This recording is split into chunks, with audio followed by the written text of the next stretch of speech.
Good morning, everybody. Hope you're all doing just great. Hope you had a great Memorial Day weekend, and um, they had actually a little bit time off.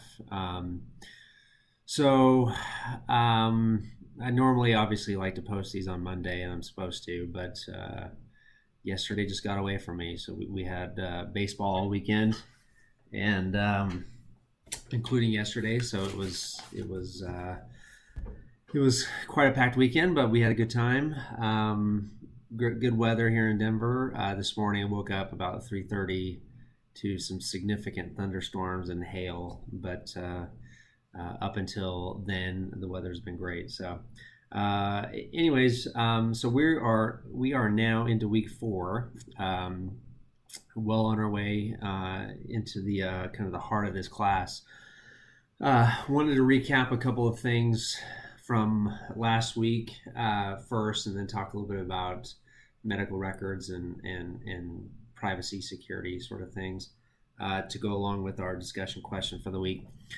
But just a reminders, and I haven't really looked at the milestone assignments yet that we're due on Sunday, but last week was really the first introduction to legal analysis and just kind of analyzing the legal components of this case, Ituralde case, that we'll use throughout this course, not just with that case, but with other assignments, discussion questions.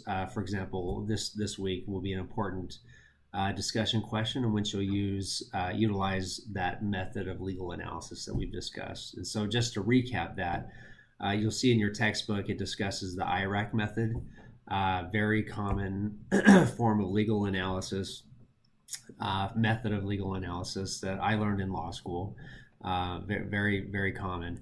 So, IRAC, you got to state the issue, you got to state the rule, you got to apply the relevant facts and come out with your conclusion. So one thing I've said multiple times throughout this class, I'm not really interested in right or wrong. There's no right or wrong. Well, there's definitely wrong. There can definitely be wrong answers, but that's only if your analysis is off.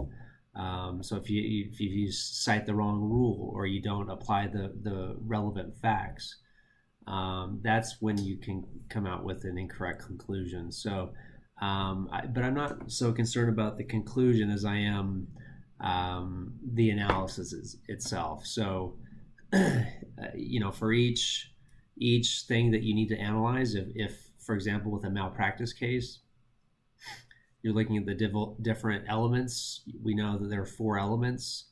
There are 4 elements that need to be analyzed. And so you're going to run through this IRAC method with each of those 4 elements. So the first one is with respect to duty, whether there is a duty. The second one is whether there's a deviation or breach of the standard of care. So what is the issue? Whether or not there was a breach or deviation from the standard of care. What is the rule? And the textbook does a great job giving you what that rule is with respect to the reasonable person standard, and so state that rule in your analysis. What are the facts? So what are the facts that support either yes, there was a breach in the standard of care, or no, there wasn't? And so apply those facts to that rule, and then you should come out with your reasonable conclusion. My only desire is that the conclusion is reasonable. And so, we've talked about, any sort of litigation, there's rarely a clear-cut right or wrong answer. It's you're advocating one side or the other, and both sides very well may be reasonable, but it's about going through that analysis, well-reasoned analysis to come to your conclusion. So that'll be very important throughout this case. It'll be very important in your discussion questions, and I think it's an important skill to have and to carry forward as you face different health issues in the healthcare industry in your profession, even outside of it, to think about different issues critically, to analyze them and come to a reasonable conclusion. So part of that is understanding what the rule is, and an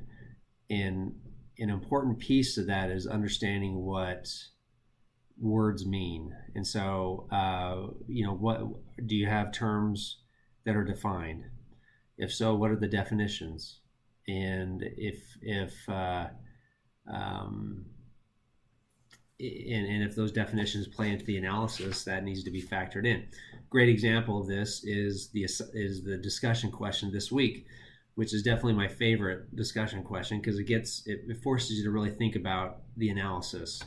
You're faced in the discussion question. You're faced with a scenario that there are two questions associated with this scenario with respect to a potential privacy breach, potential improper use or disclosure of protected health information. And the question is essentially, was there a breach?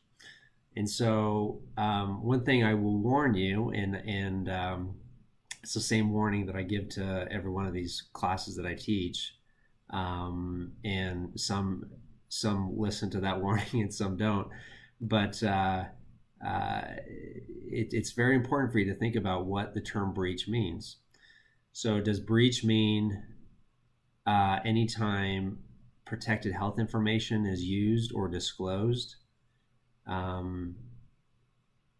in what appears to be a scenario that's improper? Does that mean it's a breach?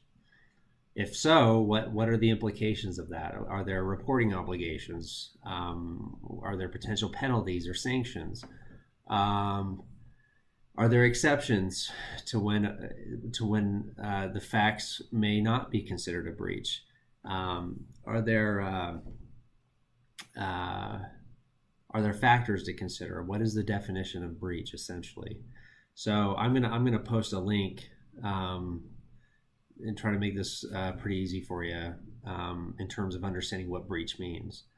I'll post a link to the regulation that defines the term breach, but it's really, really important to read that definition of breach and understand what constitutes a breach before you or as you are considering or thinking about this discussion question. So, of course, if you have any questions, if you want to talk through anything, please let me know. But that'll be very important this week as you go through that discussion question. It's a good exercise in terms of thinking about definitions. Just like I tell my kids all the time. I have two teenagers. I tell them all the time that words mean things, and of course they roll their eyes at me. And of course, we know words mean things. We're not dumb. And what they don't understand, and what I try to help them understand, is that obviously words mean things, but words have broad implications and have in the legal world many times definitions. And the definition may not just be a sentence; it may actually be a list of things to consider, or there may be exceptions blended into the definition, that all of which are very important and very relevant in doing any sort of analysis or risk assessment, and that'll definitely be the case here. So I'll post that in the announcement. If you have any questions, let me know. Wanted to talk a little bit about medical records this week, and I think the main thing is, what agencies or what really governs medical records, and much like in many other instances with respect to healthcare, there are both federal components to regulating medical records and state components.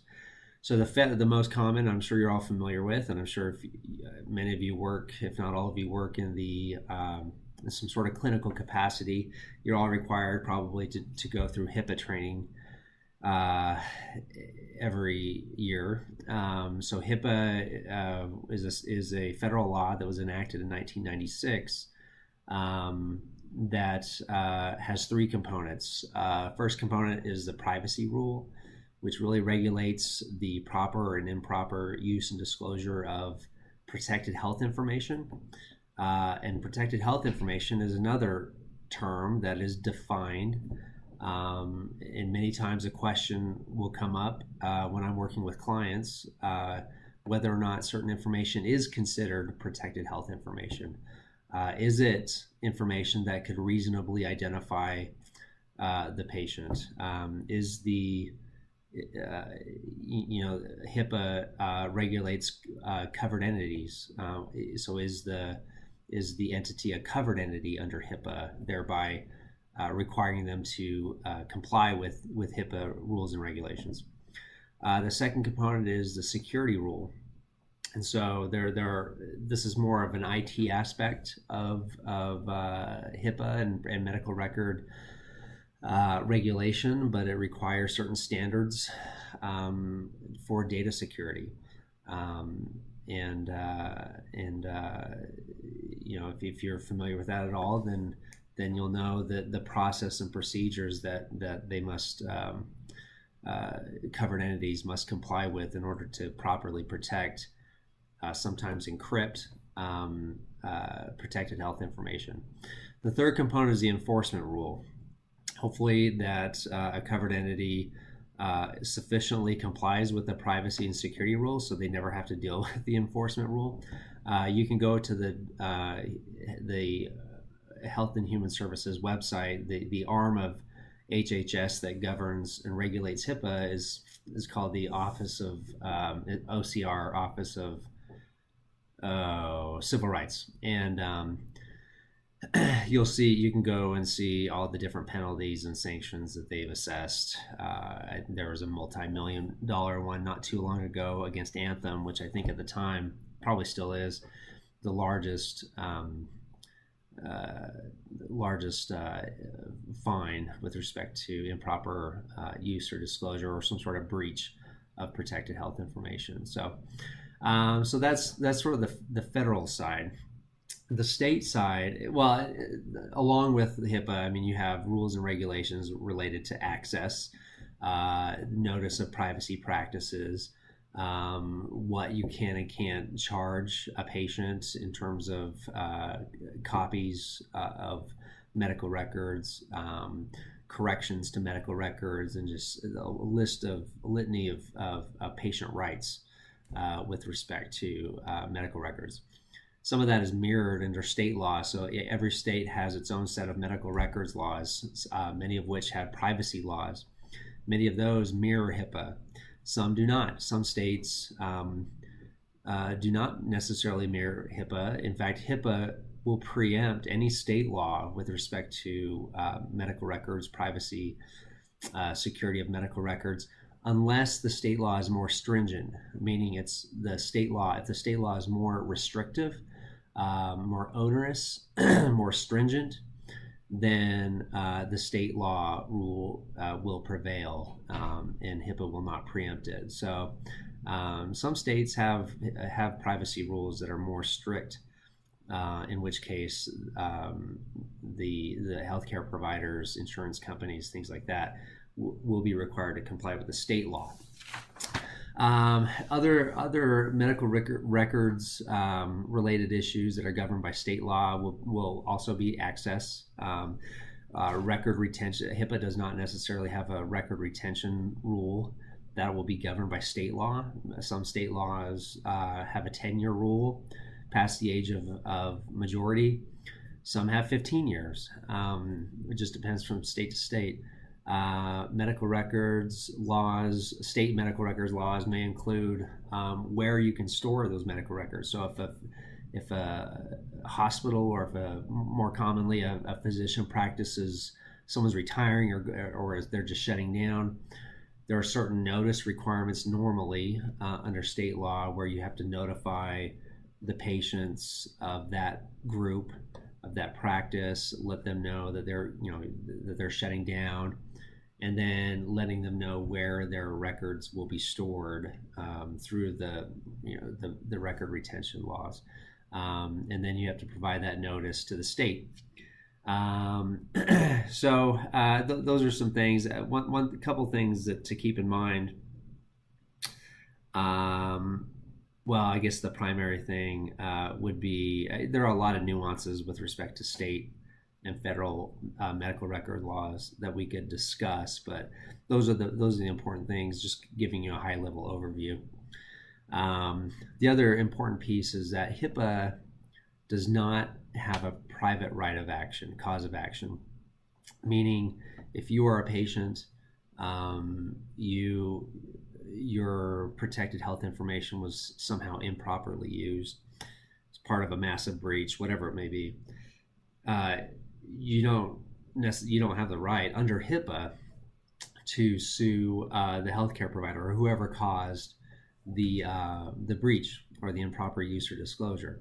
HIPAA does not allow you to do that. So HIPAA gives authority to OCR, as we mentioned, to assess fines, penalties, sanctions, etc., but not necessarily to allow people to sue. So that if there is a cause of action, if there is a right at all to sue for any of those things, it would be under state law. So any sort of state privacy law that would not, and now not all states allow that or give the right or authority for that, but some may, and it would be under those laws that a patient would be able to sue. So okay, so that's all I have this week. There are other laws and rules related to medical records that are governed by HIPAA, state health departments, even Medicare and Medicaid have medical records rules that really just apply to those providers enrolled in those programs. But that's all I have. So key takeaway is with respect to definition of terms, and I want you to really think about that definition of breach this week as you go through that discussion question. So I will post that information on the announcement. After you look at that, look at the discussion questions. If you have any questions at all for me or you want to talk through anything, please feel free to reach out. Hope you have a great and successful week. Take care.